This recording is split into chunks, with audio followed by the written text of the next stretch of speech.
27 साल पहले बंगला में 1301 साल श्रावण द्वादश तिथि रविवार दिन, इंग्राजी में 1894 जुलाई 30 तारीख, पूर्व बंग में पाबना जिला धोपाधो ग्राम में परम पूजनीय आशीष बड़ीमा जन्म ग्रहण किए थे। पिता का नाम था रामगोपाल चक्रवर्ती और माता नाम थे त्रिनयनी देवी। इनकी पुण्यक्रम फल से श्री बड़ीमा धर्म अवतरण किए थे। जो जन्म ग्रहण किए थे इतना स्वच्छ थे, वो इतना स्फटिक थे तो उनको आसपास पड़ोसी लोग फटिके में पुकारते थे।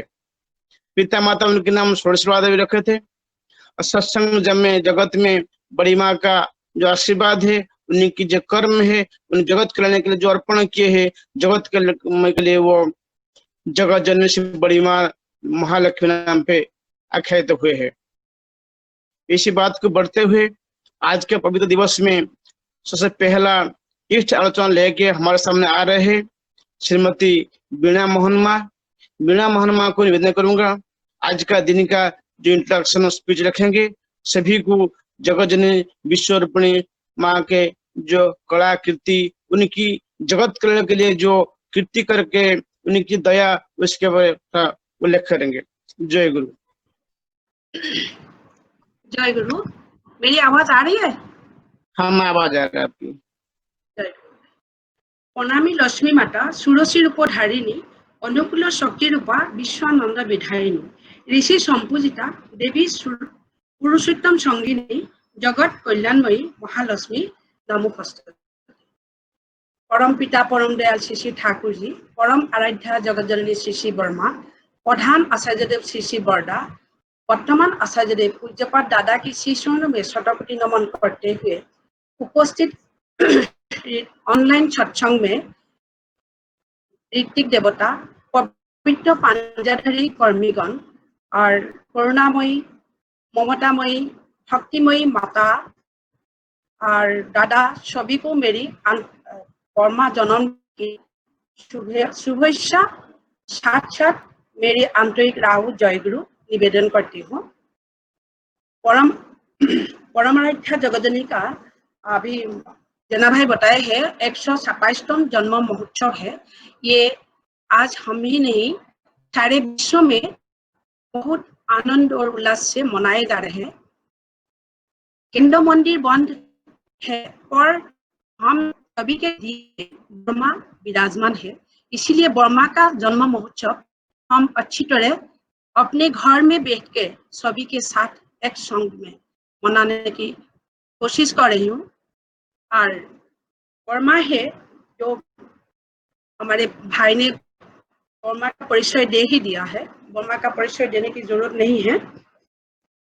युग पुरुषोत्तम श्री श्री ठाकुर जी का नरलीला पूर्णांग एवं उपभोग करने के लिए इस धराधाम में आविर्भाव हुआ था जगत जननी श्री श्री वर्मा का, जिसके बारे में परम दयाल ठाकुर जी खुद बोले थे, अगर आपकी ठाकुर जी नारी रूप में जन्म लेता तो तब जो रूप होता वही है आपका वर्मा।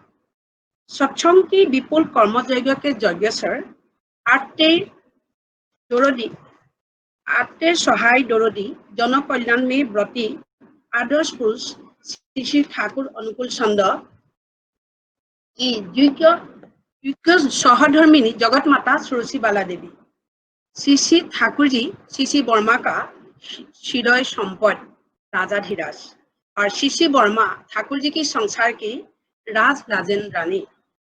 श्री श्री ठाकुर जी की लक्ष लक्ष भक्तगण की सेवा आहार सभी का व्यवस्था श्री श्री वर्मा अपने हाथ से हंसते हुए व्यवस्था की थी ठाकुर जी को खुश करने के लिए।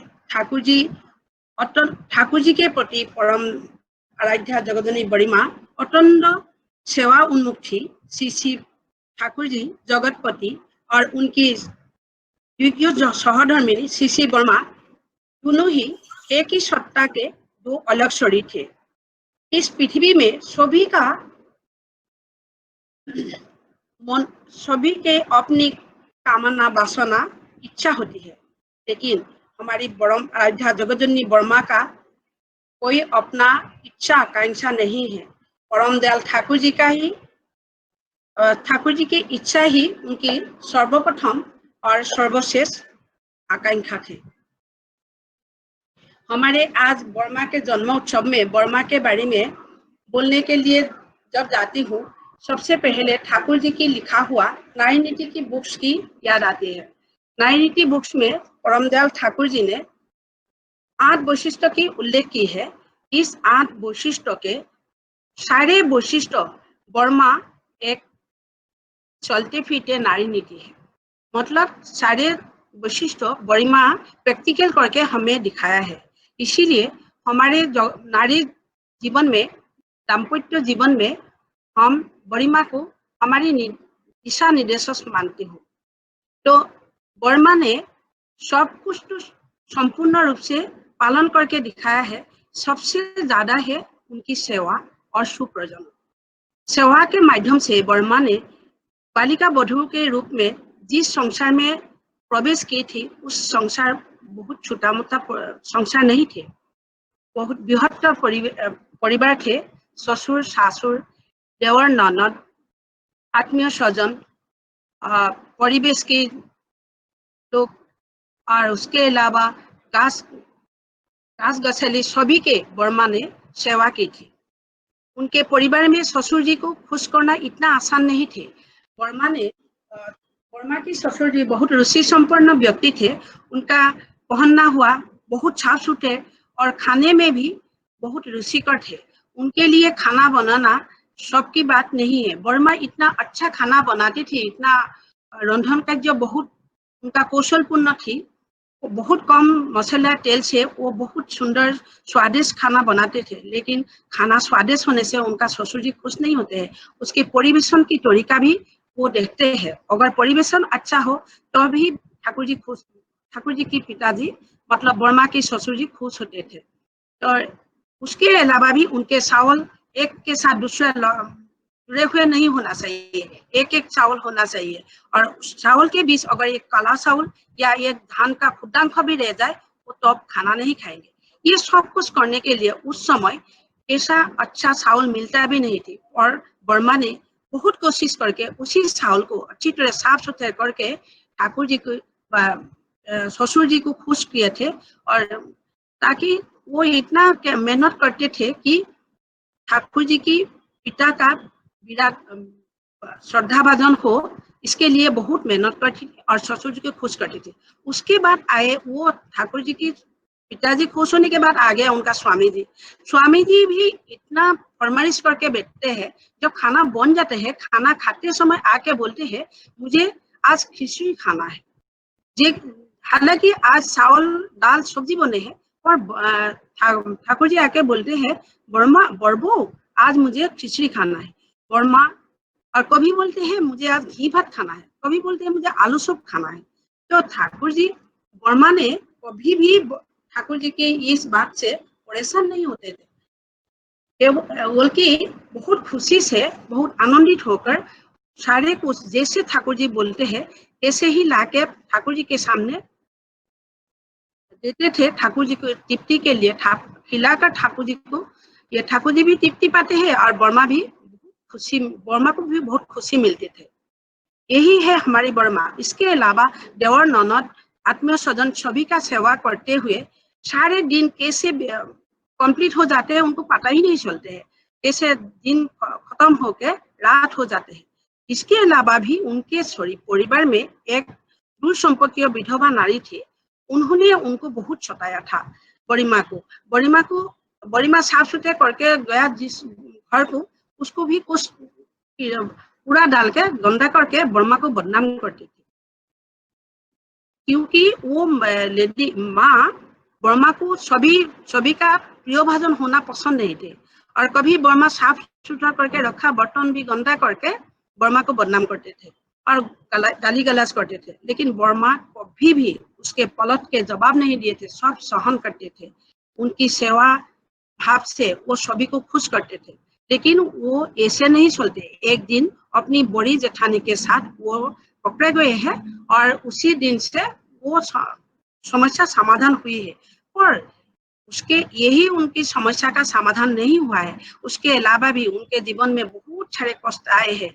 बड़ी माँ ने एक बार बड़ी माँ के कलार बन टूट गया था, तो डॉक्टर धीरेन्द्र आए थे। तो ठाकुर जी उनको पूछे थे, वर्मा कोई आया है? तो ठाकुर जी ने, वर्मा ने बोले धीरेन आए हैं। तो ठाकुर जी ने कुछ नहीं पूछा। ठाकुर जी को लगा ये धीरेन मेरे अपने हैं, वो वर्मा के पास आए हैं, तो इसलिए कुछ नहीं पूछा। लेकिन वर्मा ने धीरेन्द्र को बोले, तुम जब ठाकुर के पास जाओगे, ठाकुर पूछेंगे क्यों आए थे, तो तुम क्या क्या बताओगे? तो बोले ठाकुर जी को मेरा कॉलर बोन टूट जाने के बाद मत बताना। क्यों? तो ये धीरेन्द्र बहुत स्तंभित हो गया। इतना कष्ट सहन करके भी अपने पति को ये बताने के लिए क्यों मना किया है? उसने पर बोले हैं, अगर बताओगे ठाकुर जी बहुत दुखी हो जाएगी, बहुत चंचल हो जाएगा, बहुत चंचल हो जाएगा, इसीलिए ठाकुर जी को नहीं बताना है। तो इतने में नहीं, और भी बहुत सारे कष्ट है। उनके शरीर में 2 कार्बांकल हुआ था। एक कार्बांकल की इतना पेन होते हैं, उसी से ही एक लोग, साधारण लोग मूर्छित हो जाते हैं। लेकिन वर्मा का 2 हुआ था एक साथ। तो वर्मा का ये कार्बांकल लेकर, इतना पेन लेकर भी वर्मा ने सारे घर का काम आनंद से करती रहती थी। पर जब ज्यादा हो गया तो डॉक्टर को बुलाया। उस समय एनास्थीसिया नहीं था। वर्मा को बिना एनास्थीसिया के ऑपरेशन कर दी। ऑपरेशन करने के बाद जब डॉक्टर जाने निकले, तो ठाकुर जी उनको, वर्मा को बोले, तो आप डॉक्टर को कुछ मीठा भात बना के नहीं खिलाओगे? तो स्वामी की ये बात सुनकर वर्मा अपनी शरीर को घिसकते हुए लेकर गया किचन। जाके ठाकुर जी की आदेश पालन करके हंसते हुए घी भात बना के डॉक्टर को खिलाया। यही इतना सहन करते थे हमारी वर्मा। ये वर्मा के जीवन में बहुत सारे कष्ट आए थे, लेकिन ये वर्मा कभी कष्ट नहीं अनुभव नहीं करते थे। इसके अलावा भी बहुत सारे कष्ट है। एक घटना है। स्वामी की सहधर्मिणी परिचय ही सभी नारी के जीवन में सबसे बड़े गौरव के है, सबसे बड़े सम्मान के है, सबसे बड़े आदर की है। स्वामी को एकांत रूप में पाना नारी मात्र ही चिरंतन कामना है और दुनिबार आकांक्षा है। जब उस आकांक्षा में आघात पड़ जाता है, सारे साधना विलीन हो जाते हैं, अनायास लब्ध सक्रिय अधिकार क्षुण्ण हो जाते हैं। जब स्वामी के जीवन में अन्य नारी की प्रवेश होते हैं, स्वामी की भाग्य के अंशीदार बनकर स्थान लेते हैं, तो ये इसे जीवन की चरम दुर्भाग्य ही कहा जाता है। हमारी परम आराध्या जगतजननी की जीवन में भी ऐसे घटना घटित हुआ था। उस दिन वर्मा के चित्ततल मथित होकर हताशा एवं वेदना रचित हुआ था। पर वर्मा की स्वभाव संयत आचरण के कारण किसी को कुछ पता ही नहीं चला। सर्वंशहा धरित्री जिस प्रकार अंदर प्रचंड अग्निदाह सह्य करके बाहर शांत स्निग्ध श्यामल रहते थे, वर्मा भी अपनी स्वामी की सस्ती शांति और तृप्ति के लिए अपने समस्त साधना इच्छा आकांक्षा तुच्छ करके आनंदित रहती थी। इसी प्रकार श्री वर्मा की सर्वंशहा रूप को देखने को मिलती थी। असल में बड़ी माँ नारी रूप में एक महामानवी देवी थी, इसमें कोई संदेह नहीं है। और बड़ी माँ का कष्ट का कोई अंत नहीं है। इसके साथ साथ मैं बड़ी माँ का एक अलग घटना बताना चाहती हूँ। एक वर्मा जब हमारे उत्सव होते थे, बड़ा उत्सव होते थे, दूर दूर से भक्तगण बहुत आते थे। जितना सुविधा करके रखते थे देवघर में भक्तगण को रहने के लिए, पेंडल या भाड़ा होटल, उसमें भी भक्तगण का पूरी कंप्लीट नहीं होते थे। तो कोई गुरु भाई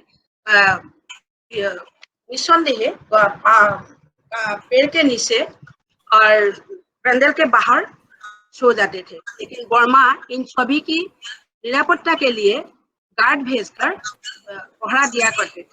इतना ही नहीं, 1950 की एक बात है, भक्तप्रवर रविंद्रा की बात है। भक्तप्रवर रविंद्रा इसी बड़ा उत्सव में आए थे। दादा को ठाकुर जी ने कुछ दिन रहने के लिए बोला है, तो दादा ने प्रभात दा के घर पे रहते थे और खाना भी खाया करते थे। तो एक दिन पूछते थे हमको था, तो रविंद्रा स्तंभित हो गया कि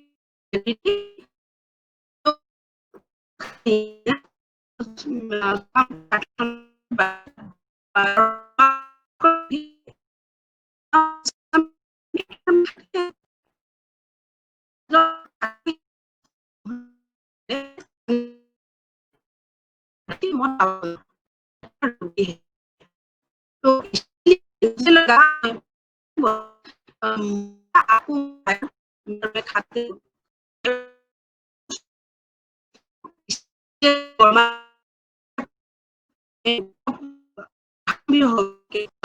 रविंद्र है नहीं, मैं वर्मा को बताना तो दूर की बात है, वर्मा मुझे जानते हैं, लेकिन वर्मा है तो ठाकुर जी की परम दयाल की समविपरीत सत्ता है। उनके हम पर कितना दया है इससे मुझे पता चल गया। और एक कहानी है जो है, बहुत सारी कहानी है, उसी में और एक कहानी बताना चाहती हूँ। एक पश्चिम बंग के एक छोटे से गांव के पार्वती नाम के एक माँ थे। उन्होंने एक देवघर जाने वाली दादा को 10 रुपया दे के बोले है, दादा ये 10 रुपया आप देवघर जा रहे हो, आप वर्मा को प्रणामी करिएगा मेरी तरफ से। तो दादा बोले किस लिए दे रहे हो बताओ। तो मैं वर्मा पूछेंगे क्या बताएंगे, तो बोले है मेरे यहाँ पे इस बार खेत में बहुत पुक्का लग गया था, तो मैं ये देख के बहुत डर गया था। मैं बहुत गरीब हूँ, मेरा बहुत अभाव की संसार है, अगर मेरा ये धान भी पुक्का नष्ट कर देगा, मैं कहाँ जाऊंगी, क्या खाएंगे। इसीलिए माँ के पास प्रणामी किया था 10 रुपया। माँ आप महालक्ष्मी हो, आप मुझे रक्षा करो। लेकिन अंत में देखा गया जो सारे सभी का खेत नष्ट हो गया, लेकिन हमारे खेत नष्ट तो नहीं हुआ, बल्कि पहले से बहुत अच्छा हुआ। इसीलिए ये मैंने जो पैसा रखी थी माँ की प्रणामी के लिए, आप लेके जाइए और वर्मा को दीजिए। दादा लेके गया, वर्मा को प्रणामी किया। वर्मा स्मित बदने वो प्रणामी ग्रहण किया। अंत में ये कहना चाहूंगी मैं, मेरा शायद मैं बहुत टाइम ले लिया। वर्मा अनेक दिन बोलते रहते थे मैं ठाकुर जी से पहले देह त्याग नहीं करूंगी। तो मैं चले जाने से ठाकुर जी की देखभाल करने के लिए मेरे जैसे हृदय के साथ किसी का इतना अच्छा संबंध नहीं है। इसीलिए वर्मा ने बोले है मैं ठाकुर जी से पहले नहीं चले जाऊंगी। तो ठाकुर जी जब चले गए 1969 में, तो 1969 27 जनवरी में परम दयाल ठाकुर जी अपनी दयाल देश में चले गए थे। वर्मा तब से पाक रहित हो गए हैं। तो वर्मा ने बोले है मेरे वर्षा काल में जन्म हुआ था, वर्षा काल में विवाह हुआ था, मैं वर्षा काल में ही देह त्याग करूंगी। अंत में सती वर्मा का पुत्र पवित्र बुद्ध पूर्णिमा तिथि में वर्षा की अविरल धारा में चले गए अमृत की आलोकमय जगत में। वर्मा की भी ये इच्छा मृत्यु ही थी। अंत में वर्तमान युग के दाम्पत्य जीवन में विभ्रांत दिशाहारा मनुष्य को आदर्श दाम्पत्य जीवन की पथ दिखाया है एवं इस मानव जाति को दिया पितृदेव जैसा देव संतान, जिसकी ऐसी सानिध्य पाकर साधारण मनुष्य स्वतः ही कृष्णमुखी बनते हैं, परम दयाल को स्मरण करा ही देते हैं। ऐसी महामानवी वर्मा की पवित्र जन्मदिन पर नतजानु होकर भूमिष्ठ प्रणाम निवेदन करती हूँ देवप्रसविनी जगत जननी अलक्त रंजित श्री स्वर्णु में, और पितृदेव विरचित मातृ वंदना से बोलती हूँ अधम संताने दया करो मागो, शरण रेणु तब जाचिसे, सकल प्रश्न अस्त जाए रहक युक्ति सरे, কুমাৰ ব্ৰত কৰেংগে পালন মৰণ স্তব্ধ কৰে।